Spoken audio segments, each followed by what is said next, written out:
Muchas gracias por atendernos. Hola, ¿qué tal? Muchas gracias a vosotros. En primer lugar, ¿cuáles son las principales causas que han desembocado en la muerte de estos dos guardias civiles en la lucha contra el narcotráfico ahí en el campo de Gibraltar? Bueno, evidentemente los factores son muchos, dispares y complejos, pero si tenemos que intentar comprender qué está pasando desde hace mucho tiempo en el sur de España y concreto en el estrecho de Gibraltar, podríamos hablar de tres factores. El primero y más urgente es la precariedad que padecen las fuerzas de seguridad, especialmente aduanas, Guardia Civil y Policía Nacional, que no pueden ahora mismo con la tecnología y con los medios que tienen los clanes del narcotráfico. Después está la impunidad, que es algo que los narcotraficantes han ido aprendiendo, han ido adquiriendo y se basa sobre todo en que la mayoría de los juzgados que asumen las causas por narcotráfico, estos macroprocesos, están completamente saturados y la justicia está colapsada. Por tanto, en la mayoría de los casos acaban saliendo por defectos de forma o por pura incomparecencia de la justicia. Y tercero, una normalización, una naturalización en lo que se ha llamado la narcocultura, que ha hecho que muchísimos segmentos sociales de esa zona vean como una alternativa válida el dedicarse al narcotráfico y sea para ellos una manera de ganarse el pan.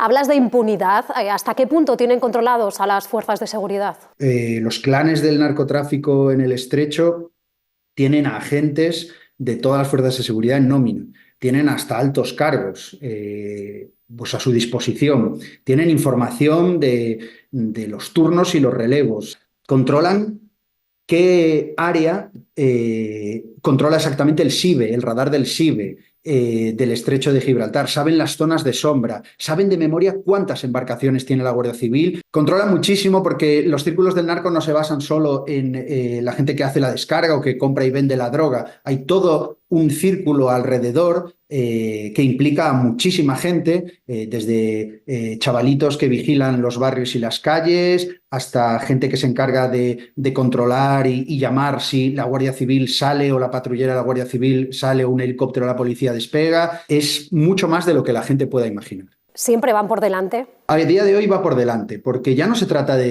pues de lo que podemos ver en una película, de que le dan un sobre con dinero a un policía, ¿no? Se trata de que ellos también tienen detectados qué familias, a lo mejor de un policía, tienen necesidades, qué agente o qué policía o qué guardia civil tiene líos con una hipoteca. Esto también se relaciona directamente con que los guardias civiles y los policías nacionales cobran muy poco y están arriesgando su vida. Y esto es una reivindicación que también las fuerzas de seguridad llevan tiempo haciendo, que necesitan mejorar sus salarios y sus condiciones. Desde luego, lo que está claro es que en el estrecho de Gibraltar se necesita cobrar un plus de seguridad que se está cobrando en otras partes de España que hoy en día no es tan necesario y ahí se impone y sigue sin llegar. En un país como España, que ahora mismo es puerta de entrada de la droga en Europa, necesitaríamos, si acaso, una agencia dedicada a la lucha contra el narcotráfico. Nacho, en la zona hay varios clanes. ¿Se sabe cuántas mafias hay y qué cantidad de droga, qué volumen mueven? Efectivamente, hay muchos clanes de transportistas, la mayoría son familias de toda la zona de la costa de Cádiz y no solo de Cádiz, también de Málaga, Huelva, incluso Almería, que están en connivencia con las mafias de toda Europa que están asentadas en la Costa del Sol y en la costa de Cádiz. Hablamos de todos los grupos más poderosos de las mafias europeas hoy, como la macromafia de Holanda, la mafia irlandesa, las mafias italianas, los clanes del este. Nunca antes en Europa, nunca antes en la historia había entrado tanta droga en Europa como la que está entrando ahora. Y eso nos habla de que la guerra contra el narco no está funcionando. ¿Crees que el narcotráfico está fuera de control en el campo de Gibraltar?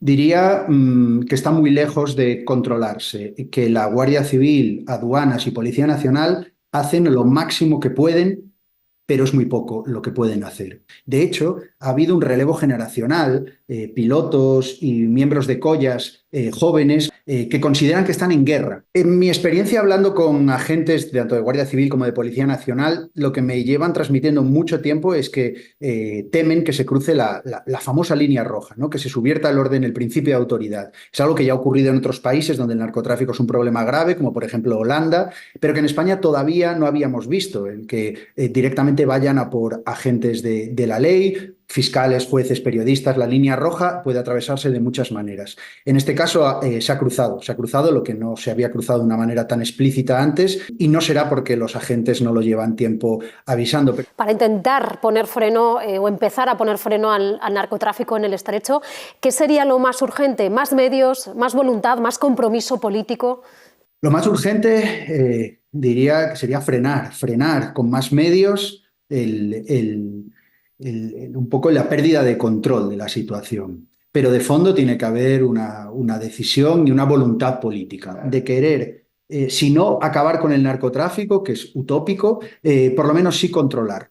Porque el narcotráfico, recordemos, no es solo descargar lanchas y que se drogue la gente, es que la economía del narcotráfico interviene en la economía real. Ese dinero de toda esa droga se reinvierte en tejido productivo legal en España, donde se lava el dinero y no solo se lava, sino que se reflotan y se inyectan inversiones en empresas legales, de manera que todo el círculo empresarial y económico de estas zonas, que cada vez es más amplio porque no solo es de estas zonas, están intervenidos directa o indirectamente por el narcotráfico. Y no podemos permitir que la economía en España y en general en Europa tenga cada vez un porcentaje de dependencia mayor del narcotráfico, porque esto es una realidad y es una realidad gravísima.